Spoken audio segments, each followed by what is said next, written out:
What's up, guys? Welcome to Hollyscoop's Daily Rewind. I'm Madison Hill. And I'm Devin Howard. We have a lot to discuss. We're going to talk about Miley, Cyrus, and Cody Simpson taking their relationship to the next level. Ooh. Demi Lovato and her appearance on Ellen, and an update on Kylie and Travis. But first, let's talk about Miss Katy Perry. Because it's kind of a big day for Katy Perry, just a little bit. Yes.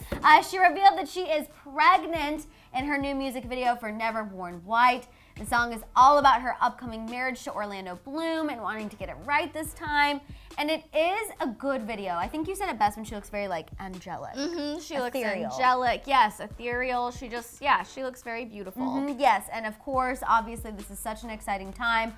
Katy also spoke to her fans on Instagram about the announcement, saying it was the hardest secret to keep, but she felt the best way to tell everyone was through her music. She said that's how she's always communicated with her fans, so she wanted to keep it that way, which I think actually is a really lovely sentiment. Mm-hmm. She said that she has a lot to look forward to this summer. She's going to give birth both literally and figuratively. Mm-hmm. So we're going to get a new album. She said it's going to be a double whammy.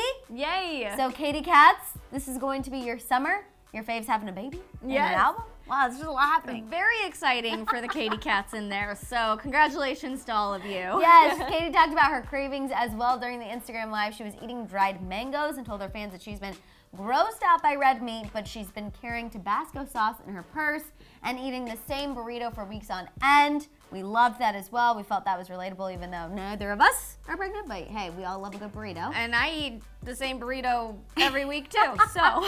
But the best thing, aside from all of that, is what she tweeted once the news was out. The video was out. She talked with her fans, and she said, "OMG, I'm so glad I don't have to suck it in anymore." What a relief. I can't imagine how much of a relief that probably is. Mm-hmm. I love that Katy announced this news with that music video, with the song. I mean, it was a really beautiful way to let everybody know about this next chapter in her life, the new stage that she's entering. And we talked about it. The video itself is really, really pretty. It goes along well with the song. It's super sentimental and sweet.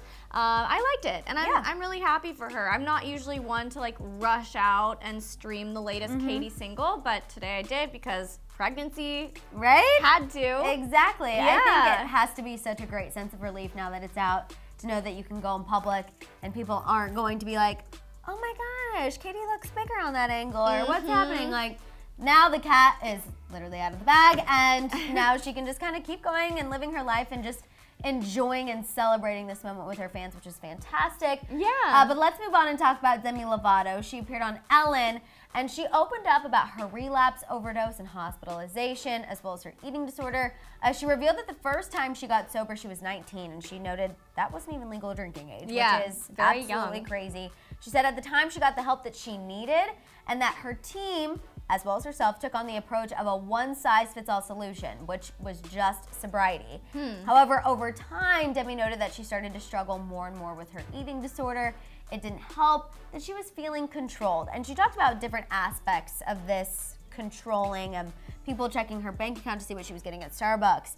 She said that her team would go through to her dressing rooms and hotel rooms and take out all the sugar, whether that be, chips, cookies, cakes, that kind of thing, but also going as far as removing fruit from her rooms, the telephone so she couldn't order room service, just a lot of, she said she didn't even like to use the word control, but that is kind of what it is.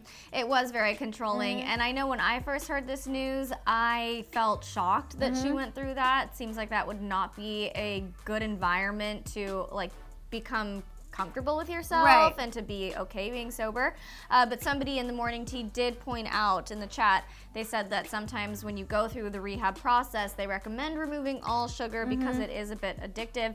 I don't know enough about that process, but this sounds like it was taken to the next level. Right, and we talked about this in the morning tea as well. I don't believe there were any necessarily ill intentions around it. I don't think that they were doing it to be like, "Oh, we're gonna take out the sugar," so she's unless that was part of the thing. But I think it was more so just if we put her in such a controlled environment, then nothing bad can happen. We'll make sure that she's healthy. We'll make sure she has the right things around her, the right people around her. And unfortunately, Demi reflected on that, saying she found herself 6 years sober and just miserable. More miserable than when she was drinking. She opened up about asking members of her team for help and them ending up leaving her, which played on the abandonment issue she had from her father leaving her as a child. We know she's very close to her stepdad. She just calls him dad, considers him her own. And she said she felt abandoned at that moment, which led her to drink. Later that night, after she had this meeting with her team, she had access to substances at a party that she avoided for years, and then it just unfortunately kind of spiraled from there, and 3 months later she was in the hospital after overdosing. So she really opened up about this for the first time as far as to what exactly led to what happened last year. You know, when she did her interview with Zane Lowe, she kind of skirted around some of the details, but I feel like with Ellen, it was the first time we really got like almost a timeline of how everything kind of escalated. But yeah.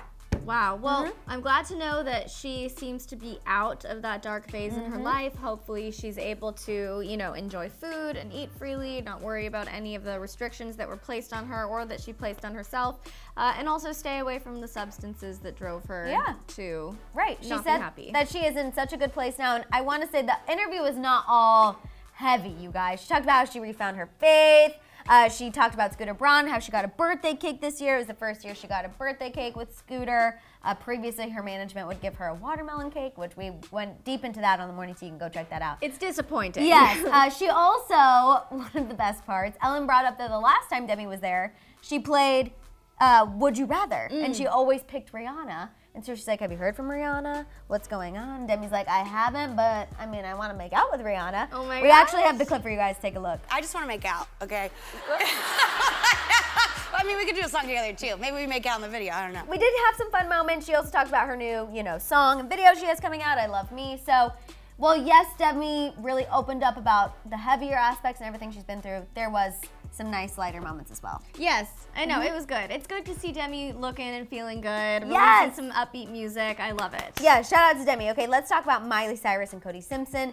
They have taken their relationship to the next inked level. No babies, but they did get matching tattoos. They got the Prince Neptune sign. That's Cody Okay. Simpson's like alter ego, I guess, if you want to say. The tattoo artist, he showed off the matching tattoos on his Instagram. He made sure to tease that Cody and his Prince Neptune poetry book is coming out on April 7th. We know Cody allegedly has new music coming with that.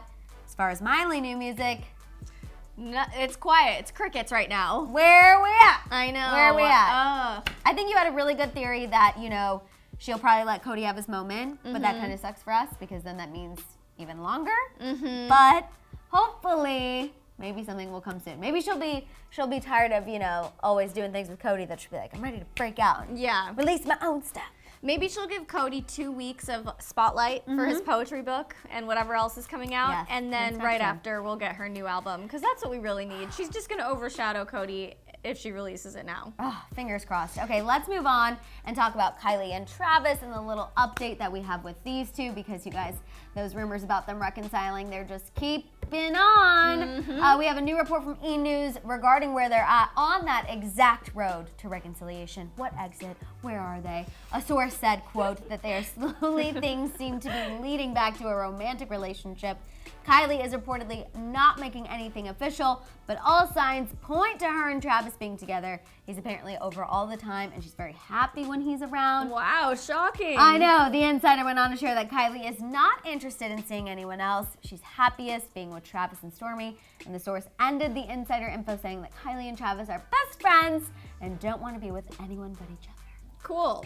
Like, Loves this is it. all news we already knew. I mean, like, yeah, okay, good job. I feel like they just at this point need to come out and say it one way or another. It's just the back and forth and everyone's pointing at it, so I don't really know what's holding Kylie back from coming out and saying for sure they're back together, unless they just want to kind of keep things progressing, whether that be for keeping up with the Kardashians, whether that be for social media. Obviously there's something holding her back, but I really do feel like her and Travis, even if they're not forever, they have another go in them.